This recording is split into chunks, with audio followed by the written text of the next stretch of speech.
এই মাধবীলতার গাছটি উপহার পেয়েছিলাম আমার খুব প্রিয় মানুষের কাছ থেকে। সে আমার কলিগ, আমার বড় বোন, আমার ওয়েল উইশার। সে মানুষটা এমন, যার কাছে জীবনের সব কথা চোখ বন্ধ করে নির্দ্বিধায় বলা যায়। কখনো দুবার ভাবতে হয় না কি মনে করলো, কি ভাবলো বা কি ভাববে। এই মানুষটা যখন চলে যায়, তখন যাবার সময় মাধবীলতার গাছটা আমাকে দিয়ে গিয়েছিল। তার কিছু বইও আমার কাছে আছে।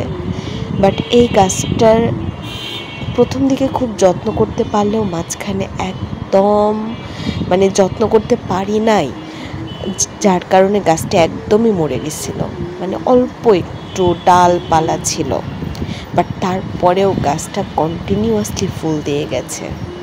এখন গাছটি আবারও জেগে উঠেছে, গাছটি বড় হয়েছে, প্রাণ পেয়েছে। তার সাথে যুক্ত হয়েছে আরও একটি গাছ। মানুষটাকে আমি খুব মিস করি, খুব মনে পড়ে তাকে। তার সাথে একেবারে কথা হয় না তা না, কিন্তু জীবনের ব্যস্ততার ফাঁকে খুব একটা কথা হয়ে ওঠে না। কিন্তু এই গাছটি বারবার স্মরণ করিয়ে দেয় সে আমার কাছেই আছে। যদিও বা গাছটির সাথে গল্প করে তার শূন্যতা পূর্ণ হয় না, তবুও ভালো লাগে, ভালো লাগা কাজ করে, ভালোবাসা কাজ করে।